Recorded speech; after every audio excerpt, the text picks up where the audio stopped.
আজকে যখন সরকারকে আমরা যখনই প্রশ্ন করি, সরকার আমাদেরকে এটাই শোনায় যে আমরা অ্যান্টি ন্যাশনাল, আমরা টুকরে টুকরে গ্যাং, আমরা আজকে দেশের পতাকা নিয়ে মিছিল করছি। এরপরেও যদি শুনতে হয় যে আমরা অ্যান্টি ন্যাশনাল, এর থেকে লজ্জার কিছু হতে পারে না। আজকে পুরো দেশের যুবরা জেগে উঠেছে, তারা প্রতিবাদ করতে রাস্তায় নেমেছে। আমরা আশা করব যে ধর্মেন্দ্র প্রধানের ইস্তফা পাওয়া যাবে, এবং যদি না পাওয়া যায় এই আন্দোলন আরো বড় থেকে আরো বড় হবে। যে লোকটা 21 দিন ধরে না খেয়ে শিক্ষা ব্যবস্থার বদলের জন্য অনশন করে এলো যন্তর মন্তরে, তাকে সেখান থেকে ফোর্সফুলি তুলে নিয়ে যাওয়া হলো। কেন? এটা বলে যে সে চীনের দালাল। সে কেন চীনের দালাল হতে যাবে? প্রোটেস্ট সাইটে সব জায়গায় ভারতের পতাকা রয়েছে, তাহলে কিভাবে তারা চীনের দালাল হতে পারে? সোনাম ওয়াংচুককে আজকে যদি চীনের দালাল বলা হয়, তাহলে আমাদের ভেবে দেখা দরকার যে একজন চীনের দালাল ভারতবর্ষের শিক্ষা ব্যবস্থাকে ঠিক করার জন্য কেন আজকে এতদিন ধরে 19 দিন ধরে অনশনে বসে রয়েছেন, এবং মোদি গভর্নমেন্টকে কিসের জন্য তাকে বলপূর্বক সবার চোখের আড়ালে সাদা চাদরে ঘিরে তাকে ডিটেন করা হয়েছিল। কিছুই বলবে, প্রথমে চীনের দালাল বলবে, পরে আমেরিকা দালাল, অনেক কিছুই দালাল বলবে, কিন্তু যে সিস্টেমের ভেতরে যে ফ্রড হচ্ছে, স্ক্যাম হচ্ছে, তারা নিজেরা কোনোদিনও এটা স্বীকার করবে না যে একটা যখন কিছু এই যে স্ক্যাম বা করাপশন যখন হয়, এটা কত রকমের যে হিউমিলিয়েশন যেটা হয় এটা সাধারণ মানুষের মধ্যে, সেটা আর কি ওরা বুঝবে। কিন্তু 22টার বেশি যে প্রাণ গেল, সেই দায় তো ধর্মেন্দ্র প্রধানের। এটা ভুল কি করে হতে পারে? একটা বাচ্চাও যদি মারা যায়, সেই দায় ধর্মেন্দ্র প্রধানের। তার থেকে 22টা প্রাণ গেছে, 22 জন সুইসাইড করতে বাধ্য হয়েছে একটা পেপার লিখার জন্য। আজকে এটা তো শুধুমাত্র ধর্মেন্দ্র প্রধানের কথা নয়, আমরা বহুদিন থেকে বলে আসছি। আজকে গত 1 মাস ধরে দিল্লি যন্তর মন্তরে সিজেপি এবং অন্যান্য সাথীরা, আইসা সাথীরা, সোনাম ওয়াংচুক অনশন করে চলেছেন। মোদী সরকার কোনো রকম জবাব দেয়নি। আজকে যখন এত বড় একটা প্রোটেস্ট অর্গানাইজ হয়েছে যন্তর মন্তরে, এবং প্রতিটি জায়গায় আমরা দেখছি যখন যুবরা রাস্তায় নেমে আসছে, তখন তারা প্রথমে বলেন যে কথা বলবো, তারপরে তারা অভিজিৎ দীপকে অ্যারেস্ট করে নিয়ে যায়, ডিটেন করে নেওয়া যায়। সংসদ চলছে অভিযান কর্মসূচিকে কেন্দ্র করে দিল্লিতে একেবারে উত্তপ্ত পরিস্থিতি তৈরি হয়ে গেছে, এবং টানা 21 দিনের মাথায় তাদের সেই অনশন চলছে, এবং সেখানে বহু ছাত্রছাত্রীরাও কিন্তু অনশনে সামিল হয়েছেন। সোনাম ওয়াংচুককে জোরপূর্বক সেখান থেকে কিন্তু হাসপাতালে নিয়ে যাওয়া হয়েছে, এবং হাসপাতাল থেকে সোনাম ওয়াংচুক তিনি বার্তা দিয়েছেন যে এই যে সংসদ ভবন চলো অভিযান, সেই সংসদ ভবন চলো অভিযান যেন স্বাধীনতা আন্দোলনের দ্বিতীয় একটি রূপ নেয়, এবং সেই আশ একেবারে এসে পড়েছে কলকাতার বুকে। দেখতে পাচ্ছেন যে পেছনে যে বিশাল বড় মিছিল, সেই মিছিল কিন্তু দাবি রাখছে যেভাবে শিক্ষা ব্যবস্থার দুর্নীতি হচ্ছে, শিক্ষা ব্যবস্থার বেহাল অবস্থা, একের পর এক পরীক্ষার পেপার লিক থেকে শুরু করে তারা বিভিন্ন বিষয়ে প্রতিবাদে সামিল হচ্ছেন, এবং এই মিছিল থেকে ছাত্রছাত্রীরা অর্থাৎ জেনজি, যে জেনজির প্রতিবাদ দিল্লির মাটিতে উঠে এসেছে, সেই জেনজিরা ঠিক কি বার্তা দিচ্ছেন শোনাবো আপনাদের। দেখুন, আমাদের সেই সরকার 2014-এ আসার পর থেকে যখনই প্রথমত তো আমাদের প্রধানমন্ত্রী হাতে গুনে কয়েকটা প্রেস কনফারেন্সে করেছে, সেটা হাতে কর গুনে বলা যাবে। এতটাই নগণ্য, এতটাই মানে হিউমিলিয়েটিং ব্যাপারটা যে আমাদের বিদেশের জার্নালিস্টরা ভারতবর্ষের প্রধানমন্ত্রীকে নিয়ে খোরাক করে যে সে সেই দেশে গেলে কোনো প্রেস কনফারেন্সে করবে না। এতটাই মানে লজ্জাজনক পরিস্থিতি আমাদের দেশে।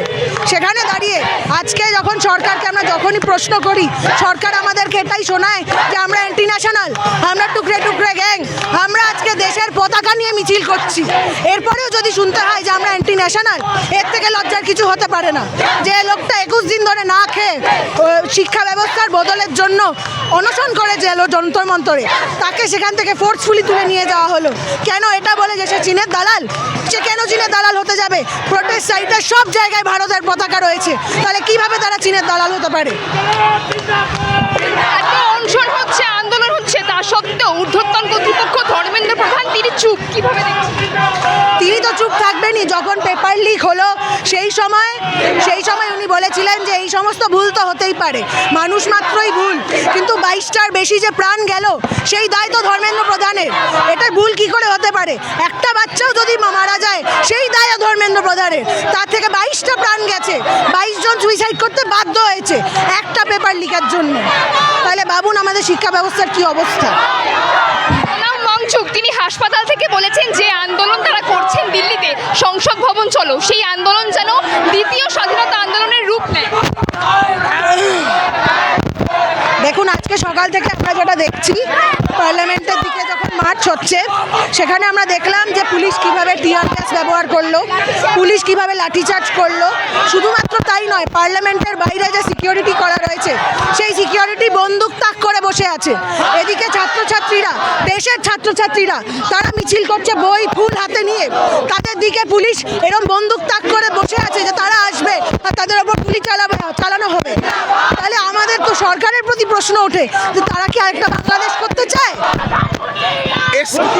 এক্সকিউজ দেওয়ার জন্য তো অনেক কিছুই বলবে, প্রথমে চীনের দালাল বলবে, পরে আমেরিকা দালাল, অনেক কিছুই দালাল বলবে, কিন্তু যে সিস্টেমের ভেতরে যে ফ্রড হচ্ছে, স্ক্যাম হচ্ছে, তারা নিজেরা কোনোদিনও এটা স্বীকার করবে না যে একটা যখন কিছু এই যে স্ক্যাম বা করাপশন যখন হয়, এটা কত রকমের যে হিউমিলিয়েশন যেটা হয় এটা সাধারণ মানুষের মধ্যে, সেটা আর কি ওরা বুঝবে।